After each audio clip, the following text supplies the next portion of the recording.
አንዳንዱ የገብርኤል ስጦታ ብሎ ታክሲ ላይ ይጽፋል። ገብርኤል ከየት አምጥቶ ይሰጣል?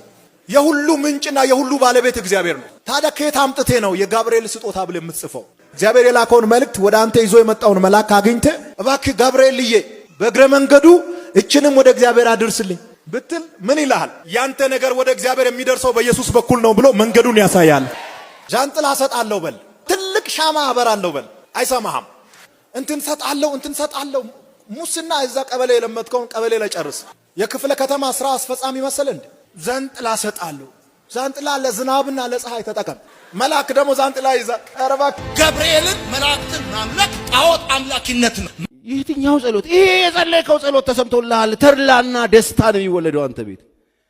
ይሄ ተውኩት ጸሎት ተርላና ደስታ ይዞ መጥቷል። ጽናትህ፣ ልመናህ፣ ቆይታህ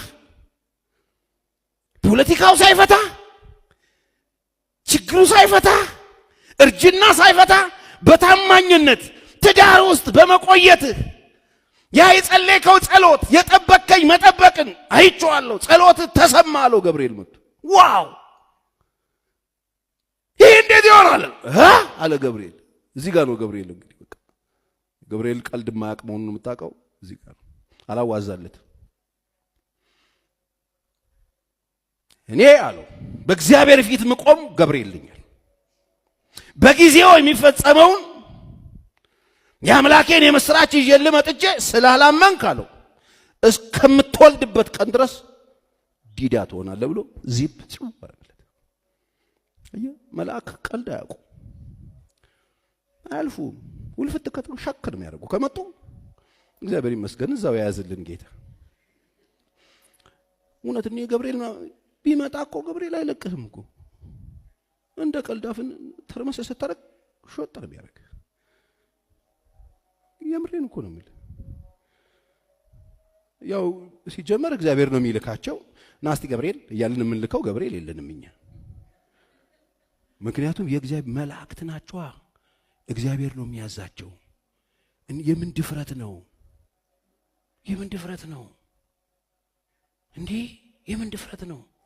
እንኳን የእግዚአብሔርን መልአክ የጎረቤት ሰራተኛ ጠርተሽ ሸሚዝ ታሳጥቢያለሽ እንዴ? ይቻላል እንዴ? ነይ አንቺ ባጠኑ ነይ ንምስል ቀቢ ይባላል እንዴ? ሰው እዛ ግቢ ያለውን እንኳን አንጠራም። እንኳን ይውላችሁ አንዳንድ ሰዎች ንቀት ነው የሚመስላቸው። ነው አክብሮት ነው። መላእክትን የሚያዝ ማብቻ ነው እግዚአብሔር። አንዳንድ ፋሮች መላእክና ምን እንደዚህ ይባል የለ። ማን አንተ መላእክትን የምታዝ? ሲጀመር መጀመሪያ ትንሹ አቦቸር የሚባለው ልጅህን እዘዝ። በስርዓት እሱን ማዘዝ ማትችል እንዴት ነው መልአክ ጋር ዘለ የምትሄደው? አይቻልም፣ ነውር ነው። እነሱ በጣም ረቂቅ ናቸው። የሚያዛቸው እግዚአብሔር ነው። ተው እረፍ። የጠገባችሁ ጴንጤዎች እረፍ። ቡትቷችሁን ቀይሮላችሁ በቃ በጣም የተወጠራችሁ ቆዳችሁ የጠበባችሁ እረፍ። የተበታችሁ አገልጋዮች እረፍ። የፋነናችሁ ከአገር ቤት የመጣችሁ ከየመንደር ጌታ ለቃቅሞ ሰው ያረጋችሁ ስሪፒስ ተለብሱ ውጥር ያላችሁ እረፍ። እዚህም እዛም ያላችሁ እረፉ። ትዋረዳላችሁ። እኔ እግዚአብሔር ሲያዋርድ አይቼው አውቃለሁ። የከበሩ አገልጋዮች ሲዋረዱ አይቻለሁ። መዋረድ መሞት ብቻ እንዳይመስላችሁ። ባዶን ቀፎ ሆነ ትቀራለህ።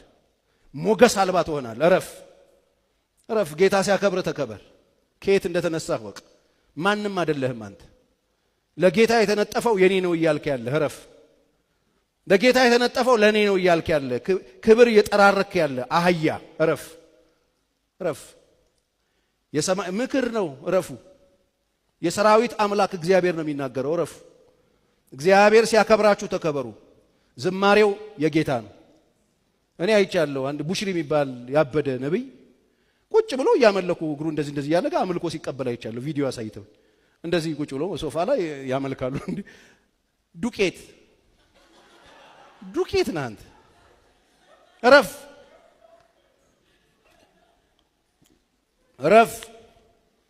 እኛም ሀገር አሉ የጀማመራቸው በሽታው። እረፉ። መሬት አይንካኝ የምትሉ የጉሊት ልጆች ከጉሊት ተነስታችሁ እግዚአብሔር ሰው ያረጋችሁ እረፉ። ከየት እንደተነሳችሁ እግዚአብሔር ያውቃል። እረፉ። እግዚአብሔር እየተናገረ ነው። እረፉ። ተመለሱ። አክብሩት ያከበራችሁ፣ ስሙት ያከበራችሁ፣ ታዘዙት ያከበራችሁ። ሰው ጤፉ አትሁኑ። እረፉ። ቆዳችሁ የጠበባችሁ ልትፈነዱ የደረሳችሁ ምን አርጉን ነው የምትሉት እንዴ? ምንድነው ነው የምትሉት እናንተ? ረፉ። እውነቴን ነው የምላችሁ፣ ረፉ። ችግር የለበትም ጌታ ያዋርድሃል፣ ረፍ። ያ ንጉሥ ታስታውሳላችሁ? ንግግር ሲያደርግ ምንድነው የሚለው? ንግግር ሲያደርግ ይሄስ የእግዚአብሔር ድምጽ ነው አሉ ሰዎች። አይ ኖ አለ። አይ ኖ ነው ያለው፣ ምንም አላለም ሌላ።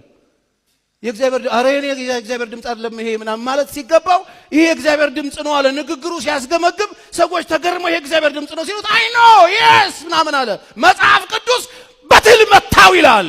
በዙፋኑ ላይ ያለ ተላ ይላል። አተላው፣ አበሰበሰው፣ ቁምቡርስ ሆነ። ረፍ። ይሄ ማውራላ አዲስ ኪዳን ነው። ረፍ ረፍ። የሰራዊት ጌታ እግዚአብሔር ነው የሚናገር። ረፍ። ስፍራህን ወቅ። የሞተው ኢየሱስ ነው። ለሰዎች ልጆች መስዋዕት የሆነው ኢየሱስ ነው። አንተ ምን ከፍለ ነው እንደዚህ የምትሆነው? ምን አድርገ ነው እንደዚህ የምትሆነው? አህያ አይደለህ እንዴ? ማንም ሚጭንህ አልነበርክ እንዴ? ከሜዳ ላይ አይደል ያነሳ? ረፍ። የወንድም ምክር ነው። ረፉ። እግዚአብሔር ሲያከብራችሁ በጣም እያፋነናችሁ ያላችሁ ሰዎች ረፉ። ዝቅ በሉ። ክብር ስጡት። ክብር ለሚገባው ክብር ስጡ። መፈራት ለሚገባው ፍሩ። አክብሮት ለሚገባው ክብር ስጡ፣ አክብሮት ስጡ። የጠገባችሁ ሰዎች እናንተ ፀሐይ የምታወጡ ፀሐይ የምታስገቡ ይመሰላችሁ። እኛ ካልጸለይን ምን ጉዲ ይፈላል እያላችሁ ሰው የምታስፈራሩ፣ እኔ ካልተናገርኩብህ ጉዲ ይፈላል የምትሉ ማን አንተ? ማን ንገረኝ? ማን አንተ? ሌባ ማን? ረፉ። ጆሮ ያለው ይስማ። ረፍ። የሰራዊት አምላክ እግዚአብሔር እየተናገረ ትመታለህ። ችግር የለበትም ጌታ ታገሳል። ያይሃል፣ ይጠብቅሃል፣ ይናገርሃል። እምቢ ካልክ ይሰብርሃል። ሰበረው። ኤሊን ሰበረው፣ አንገቱ ሰበረው። ይሄን ንጉሥ በትል መታው። አዲስ ኪዳን ላይ ያኛውን ደግሞ እዛ ተው እየተባለ እየተነገረው ቆይ እሱ እግዚአብሔር አዋቂ ነው ሲል ረፍ ከኃጢአት ተመለሱ። እናንተ አገልጋዮች ተመለሱ። መቅደስ የምታረክሱ እና ፊናሲ ቤተ መቅደስ ውስጥ ልጃገረዶችን እንዲያስወርዱ የምታረጉ ረፉ። ትሰበራላችሁ። እግዚአብሔር አለ።